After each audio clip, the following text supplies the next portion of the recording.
Yeah, hi Dylan.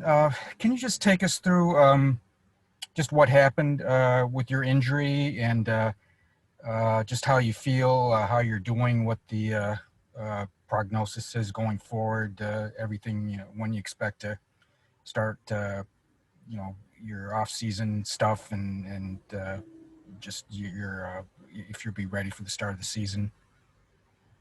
Yeah, I will be ready for the start of the season, but I mean, as you guys saw, got cross-checked in the back of the neck, and um, yeah, so been out for a while and laying on the couch, but it was a unfortunate play, unfortunate that I ended my season, and it looks like I'll be able to start rehabbing here soon and then be training hopefully by mid-June and on the ice. So yeah. Just what did you think of the play? Upset that there wasn't any discipline from the league, or did you think it was a dirty hit, or just what couldn't quite tell on the video what exactly happened? Uh I mean it's passed by now. I was upset when it happened. Obviously was pretty hurt. So um but I mean it's you could call it a hockey play. I don't really ever see a time in a game where I wanted to cross check someone while they're down.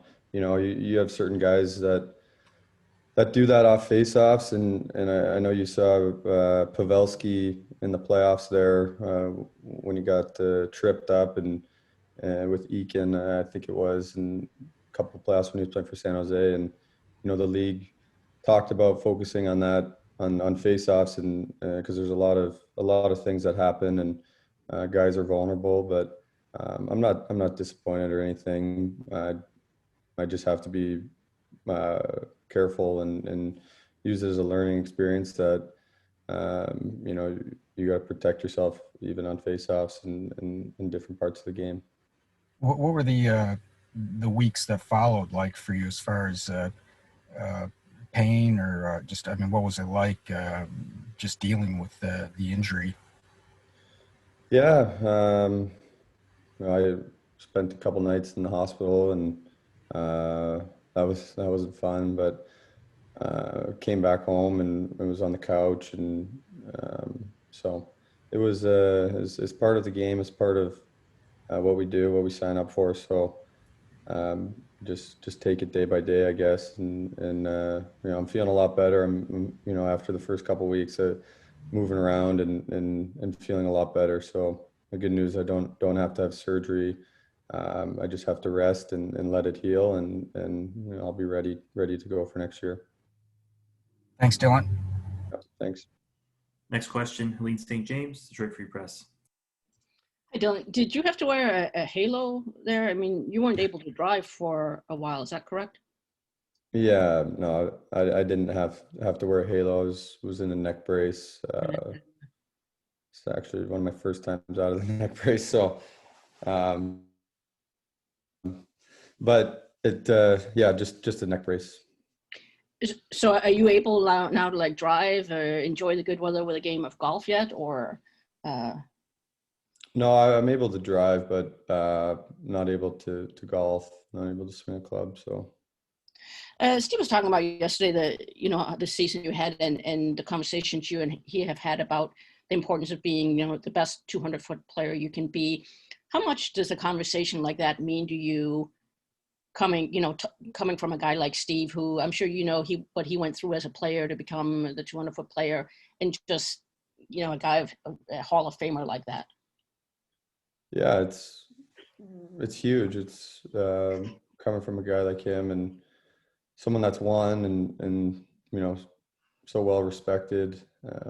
His words carry a lot of weight, and um, I'm someone that you don't have to tell me things twice. I listen and I try and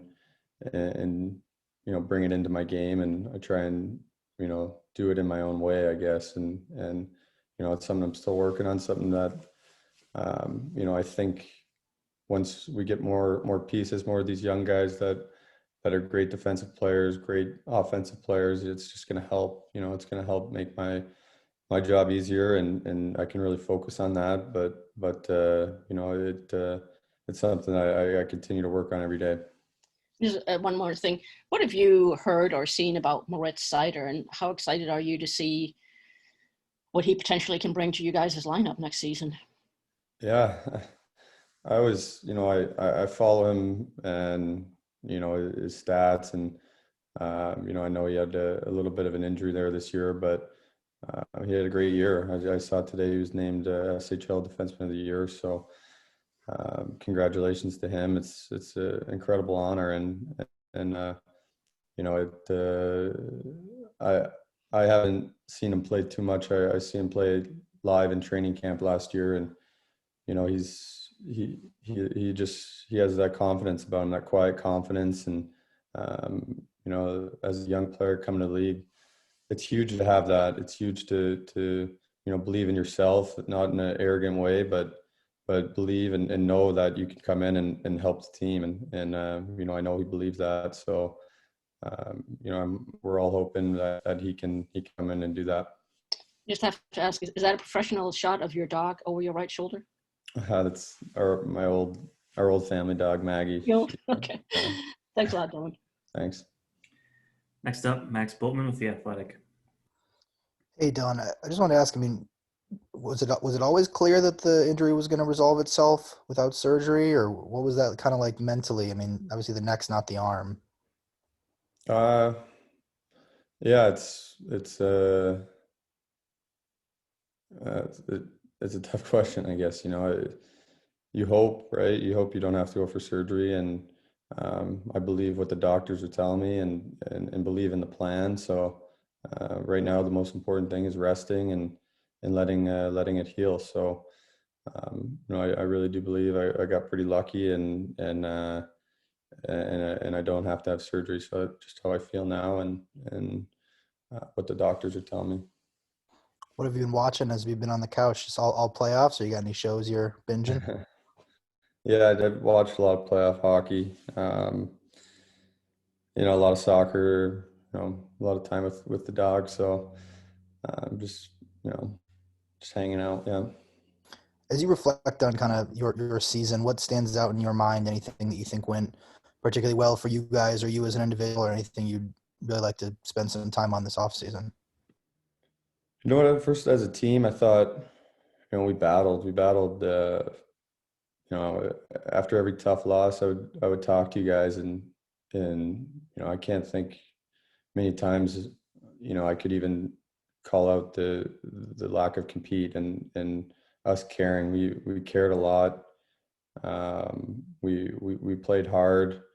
We defended pretty well. I think our decor there with a couple additions, and unfortunately we lost a couple guys at the trade deadline, but it brought an opportunity for the young guys that I thought did a great job.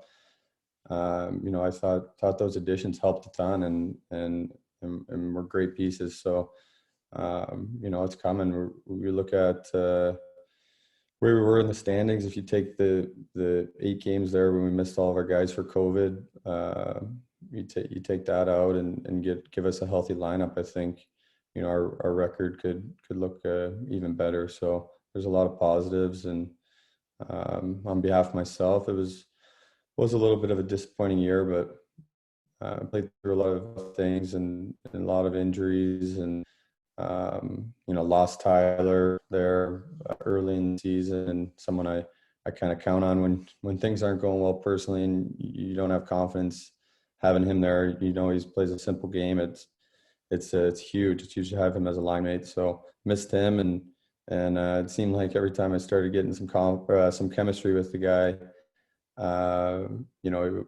something would happen, whether the lines would change or an injury, and so, and with saying that, I really enjoyed playing with Zadina. He's took steps every day, every game. So he's coming. He's going to be a legitimate NHL player, and that's exciting for our team. Steve's kind of comment yesterday was, as long as you're one of the better 200-foot players that you can be, he's okay with whatever the goal totals are. Is that something he expressed to you? And is that something that's maybe easier said than internalized because you guys are all competitive guys? Yeah, it's something we've talked about. When we talk, it's a lot about that and a lot about the defensive side of the puck and playing the right way and something I've tried to focus on. And when you do that as a centerman, it doesn't hurt your offense, but you're thinking defensively and you're not cheating and looking to cheat, which is good. So it's playing the right way. You watch these playoff games, and every time a guy cheats, the puck usually goes in his net. It's such a fine line in our league. So, and with saying that, obviously, yeah, you're out on the ice, you want to score, and there's times we needed big goals, and you make a mistake, and like I just said, it's in the back of the net, whether it's overtime or 5-on-5. You can't cheat in this league, and I'm still a young guy and still learning, but I thought I took some strides towards that this year. Thanks, Tom. Hope you feel better. Thanks, Max. Next up, Ted Colfin, Detroit News. Dylan, you broke my heart, man. Are you going to be able to pick up clubs by the end of the summer or what? Yeah, I should be able to. Yeah. I think that's the worst part about this whole interview so far is not being able to golf. Oh my God. Hey, just yesterday, just the Blash being extended, and how happy were you to hear that? And I mean, he's the only coach I think you've had at the pro level and stuff. Yeah, I mean, Blash has earned that. I think he's been prepared. He's held guys accountable. He cares about us. He cares about he cares a lot about steering our franchise in the right direction, and we talk a lot about that. And we've had a lot of conversations, whether it's about our team or my game, and he's helped me a lot. So and he's the coach. I'm a player. I do what I'm told and put in a role where the coach feels I'm best. So yeah.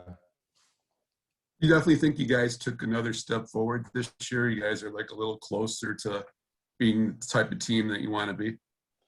Yeah, I do. It's so hard to tell. There's so much parity in the league, and I've been on one playoff team in my first season, and I really believe the difference is in that season we found ways to win in those close games. Whether it was luck or whether it was us out playing or whether it was we had a lot of veteran guys that had been there and know how to play in those games. The past couple of years we just haven't had enough in those close games, and I think at some point here it's got to turn, and we've all been through it, and we learn, and we need to get a couple guys that want the puck on their stick in that last 10 minutes of a game, a tied game or a game where we're up one or down one, and we can't ever change the way we play when it gets tight. So we get a couple guys like that in and add to the pieces we have. I think who knows how far you're off. Oh, hey, thanks for doing this, Dylan. Don't let the clubs get too dusty. Next question, Daniela Bruce, Red Wings TV. Yeah, I do have to add, Dylan, you didn't look too happy when you said that you can't swing a golf club yet. So I'm hoping that you can do that very, very soon. So my question's for you. Obviously, everyone talking about what Steve Yzerman had to say about you yesterday. Can you just go a little bit further and talk about the relationship that you've been able to build with him as your first season as Red Wings captain? Yeah, it was tough this year because of COVID and the scheduling and the rules and restrictions on the road. We had a lot of conversations, especially the first couple of days before the season started, and what the food was going to be like. I had to make all these decisions for the guys. It was pretty tough, and but it definitely grew this year, and there's a level of respect, and we've had some good conversations, and some conversations where he's told me I have to be better, and I know that, and a lot of guys in our room know that, and so yeah, it's definitely grown this year, and I have a lot of respect for him, and I feel he has respect for me as well, which is good. And then just to follow up with you about a couple of your teammates, Michael Rasmussen, I know you talked about Philip Zadina and the development that you saw from him. What did you see from Rasmussen as a center? I saw a ton of improvement. I saw him, one, earn the coach's trust by his play, and as a young player, especially playing center, it's huge. You saw him go out for big face-offs, and he battled on the dot. He battled all over the ice. He was trusted to play against any line on the other team, and once you earn that coach's trust, then you start to get more minutes, and with more minutes, you start to play your game, and start to play how he did. He was physical. He made plays. He blocked shots. He did everything. So he's a big body. Having that in the middle of the ice, I just see it every day, every game. He's going to grow into the offensive player he was drafted as, and once his confidence really takes over, and that's exciting. It's exciting for our team. And then last for me, it's no secret that this team has put it at a priority to score more goals and create more offensive chances. What was it like to watch Jacob Verana come in for those last 11 games and do what he did? Yeah, he was dynamic. He's got a great shot. We've seen it, on breakaways, and he's got great hands and great speed. So, someone that I'd definitely love to play with, along with Bird or Z or whoever it may be. And I told him when I was playing with him and Zadina, I should be doing it now. Just taking some chess and some language lessons with how many checks we have. But he's a great guy, and he came from a team that was in the playoffs, and he had such a good attitude, and immediately said he wanted to help, and wanted to help turn this thing around, and that's it takes a lot to say that and play the way he did in the situation that we were in. Thank you, Dylan. Good luck with everything. Yeah, thanks. Next up, Art Regner, TrueEvans.com.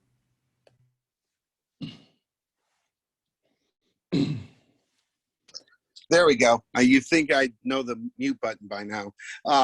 Thank you. Thanks for doing this, Dylan. It's nice to virtually see you. I am kind of curious. If I'm reading the tea leaves right, there seems to be a sense of relief in your voice. I mean, were there some? I know Max kind of asked this, like a trying time where, you spent the first couple of weeks hospital couch, and you're thinking, what's going on here? Yeah, definitely. It was any time you're dealing with the neck, it's a little scary, but I always believed I was going to be okay. It's something minor, that needs time to heal, and that's all you can ask for. So now I'm just resting and trying to do the right things so I can be ready to train here soon. Have you lost weight? You look, and it might be the angle of the camera here, but have you lost weight? You look thin. I don't know. Yeah, maybe some muscle, haven't been able to do anything, and so. All right. Well, I won't dwell on your physical appearance. What I want to ask you is something you said this year about being captain has really stuck with me. Obviously, there's always trials and tribulations on the ice, but you talked about being like the point person for COVID protocols for the team, and that it kind of weighed on you a little bit. How difficult was that part of being captain, trying to make sure that everybody is following the procedures and guys are having questions? I mean, it seemed like, at least in the beginning, that it wasn't a real fun task for you. I don't know if I said that, but it was just a lot. It was something that if I was any other season being named captain, it would, you have the meeting with Steve, and then talk to the media, and then play your first game, and it's done, you know, and then you just try and play, just be yourself, but it was a lot different this year. You know, there was a lot of uh, of things that had to be set up, and you know, the management and the coaches wanted our opinion, and you know, I didn't handle it alone. I had Luke and Franzi there, and you know, they're great mentors to me, and guys I still look up to. So but it was a little bit different, you know. So Um, yeah. Joe Valeno came in, made his NHL debut. I know you didn't play with him, obviously, but you know, he's been around a couple of years now. Were you able to form an opinion of what you saw? Did you see improvement, even though it might have been from watching him on television? Yeah, I mean, he's a great player. He's someone that I'm very excited about. You know, we get him in the lineup, and playing in the middle of the ice, which, you know, we need, and you know, he's someone that can make plays. He's someone that is going to be a great two-way player in this league, just by his habits. You know, you could tell he's well coached, and you know, he listens, and he wants to be better, and he loves the game of hockey. So, you know, I see a lot of similarities in myself with him, and you know, he's a great guy, very polite, and you know, someone I'm looking forward to playing with. And you know, it was great for him to get his first goal as well, get that out of the way, so you know, I can just play next year. I know that sacrificing offense to play a 200-foot game, you know, we all hear about it. You know, obviously Steve did it, and I know you've kind of answered this already, but how difficult is it for you, a guy who wants to score, who is offensively gifted, to kind of sacrifice that part of your game? Well, I don't think there needs to be a sacrifice. I think when I play great defense, you know, I have the puck more, and that's what I want. I want to have the puck on my stick. You know, I just think if you're defending for a long time, and then you get the puck, you got to manage it better. You got to, you know, you get tired, and then your mind starts to go, and you try to do things, try to force it, and that's something I've talked with Steve a lot, is forcing plays, and not taking what's given. So you know, that's where I want to be better. I want to be quicker playing defense, so I can be fresh playing offense, and you know, it's something you watch guys like Bergeron and Ryan O'Reilly. They always do the right things, and you know, they're hard on the puck, and they battle hard so they can get it, and play offense while they're fresh. ESPN.com did a feature on Anthony Mantha, and he talked about, I guess last week, talking to you for about 45 minutes just to catch up, and he mentioned that the Red Wings had a team trip or a team party. I'm wondering, did you have to organize that, and were you at least able to attend the party? No, yeah, we were supposed to go to the Tigers game there on Monday when our season ended, or actually it was Sunday, and we weren't able to go, so it got rained out, and you know, so we just went to Tin Roof there and had all the guys together. It was a nice day. There was guys that hadn't seen their families in a while. You know, I you know, we went through a tough year, and there's guys that couldn't be with their kids, you know, young kids, and I'm not looking for sympathy. I'm sure they're not, but this year was hard on a lot of guys, and you know, they went home, and guys that went to the World Championships took off. So you know, but we had a good time, and we hadn't been able to do that all year, so it was really nice to get the guys together, and you know, have a little bit of fun. One final question, Dylan. You said you spent a lot of time on the couch, catching up, I'm sure, on reading and TV and all that. But did you stay up and watch Spencer Turnbull's no-hitter last night? I was flipping back and forth from that and the Vegas game. So, it was pretty impressive. That was great to see. Great. Thank you, Dylan. Hope stay healthy there, fella, and look forward to seeing you back on the ice soon. Thank you. Yep. Thanks, Art. Our last question, Carly Johnson, Red Wings TV. Hey, Bill, how's it going? Good. Good. All right, a couple quick questions. You alluded to this somewhat already, but I'm sure this isn't the record you guys had hoped for, but how proud are you of this team, especially not giving up at the end of the season there with a lot of the top players on the lineup, not making a playoff push, but the team kept grinding and playing with a lot of heart? Yeah. I think with that, there's a great story in that with Thomas Greiss and the start he had. Him and Jonathan were great for us all year, and Jonathan or Greiser played really well to start the season, but we just didn't get a result. And and then Jonathan started playing unbelievable, and ended up getting injured. But the finish Thomas had was incredible, and gave us a chance every game, and turned the season around. So if we can have both those guys going next year, and it's exciting. You give us a chance to win every game, so that's all you can ask for. For sure. A couple forwards I want to ask about first. Adam Ernie, love the team in goals. How much of an asset is he on this team?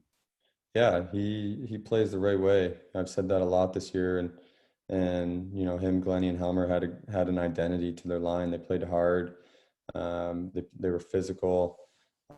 They spent a lot of time in the ozone by grinding it out and using each other. So to see him have a good year, we were all so happy for him, and someone that's a true professional. He comes to the rink and does it right every day. And last but not least, we got a small sample of Joe Flano this season, but how did you see him fit into the National Hockey League?